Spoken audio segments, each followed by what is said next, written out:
на гости. Директно ми каза, че ме харесва, иска да се закачаме и че друг вариант да получа оценка и да бъда изпитана няма. Бях изумена от това, което той ми предложи. Наистина бях много изненадана, не го очаквах. Смятам, че това е недопустимо от страна на един преподавател да прави такива неприлични предложения и фактически той ме изнудваше. Това, което искам е да се измислят някакви начини да бъда изпитвана. Мога да си позволя да повтарям, трябва да завърша тази година. Да отиваш на вариант, целта оправдава средства. И явно бавно загряваш. Бавно приемам предложения, явно. Така ли? Не, бавно загряваш, за какво става въпрос? Ако искаш да ти извадя в тази да видиш, аз на колко хора не съм написал бележка по тази причина. Вчера дойде едно момиче. Ех ми се жена. Аз в един момент аз се откажа да те кажа. Кажеш да ме каниш вкъщи. Ме се откажа, да. Кажа, ай, край. Тогава вариантите стават нулеви. Абсолютно. Озрява има това момиче, озрява. В смисъл? Мисли, идеите, развивай до главата си. Как да... Вижди хубавите и лошите неща. Успея в живота ли? Учително. Това е, може би, етап. Казвай как ще се изпитвам. Кога ще ми дойдеш на гости? Да идвам на гости. Ние сме се разбрали, че моля да се уморяваш ме, не дей, че ме ядосаш. Добре, но какво ще правим на гости? Реши ме, какво става? Не гледам човек, който изнасила, нали? Не, обаче... Все пак съм преподавател. Какво това? Ай, говориш ми на ти. Защото ти ми беше казал да говоря на ти. И тогава какво се притеснява? Значи леда е разчупен между нас. Дойде на гости, какво ще стане? Не може да се разберем. Дали това се е случило само на нея, можем само да гадаем. Макар че е отвинато в репортажа като нищо, можем и да се досетим. Нека видим третият епизод от непринудените му откровения. Аз толкова пъти идвах да говорим, ти само гости ми повтаряш. Просто ми друго не ми идва на къл. Добре, ако не дойда, повтарям годината, така ли? Има вариант. Вариант.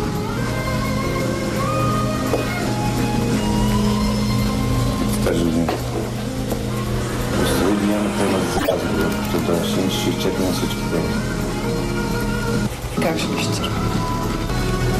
Тук ме разпиташ тук, Няма да те питам, аз трябва да знам все пак какво ще се случва.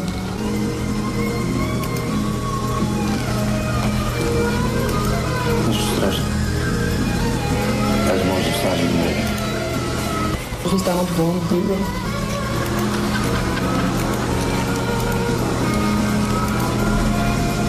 Ти ще останеш доволен? Кога ще да им стане доволен? Много хубаво момиче. Ако се окаже, че ти хареса при мене, то прави. Не вярвам да ми хареса. Ама... Да ми хареса. Да се чувстваш какво искаш. Приятел. Не мога така, аз си имам приятел, той какво ще си каже? Кажи му нещо. Ще ме пита къде съм. Измислим. Няма лица. Какво ги правиш? Да ми е год купон да стана. Ти злоупотребяваш положението си.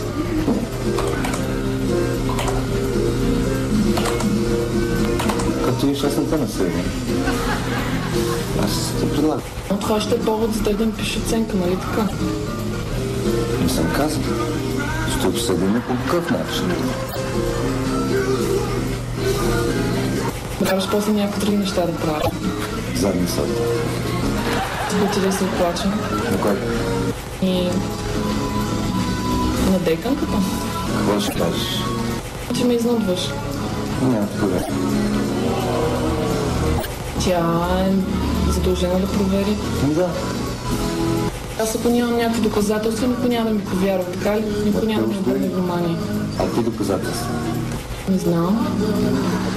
Така помисли. Има и такова да помисли. Аз имам ли избор?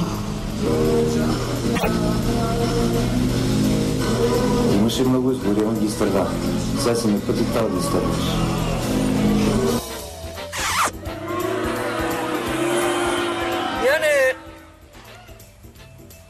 Яне! Ако искаш така да продължиш да танцуваш в това шоу, моето момиче, трябва да ми дойдеш на гости. То? Какво ще правим там? Какво ще правим? Ще се отпуснем така, напрегната ми изглеждаш. Ще слушаме класическа музика. Имам редки, ама много редки записи на Бах. Не, аз предпочитам Бетовен. И на Бетовен имам състояние.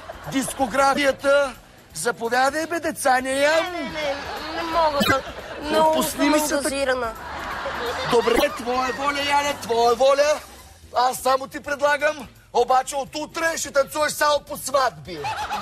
Защо? Ама по сватби, не, ако искаш, но... Гледайте ни утре, за да си запознаете още по-добре с личността на Борис Ангелов. Ако имате повече информация по случая, сигналирайте ли веднага на 946-3327 Или на господари.com. Красотата винаги привлича, Танев. Ето, виждаш ме как ходя наляво надясно. Така е било и така ще бъде. Защото няма за нея възраст. На това място съм като фотомодел. Останете с нас и след рекламите, за да видите една наистина голяма чиква. Както и редовната ни седмична класация на reaction.com. А сега Реклама!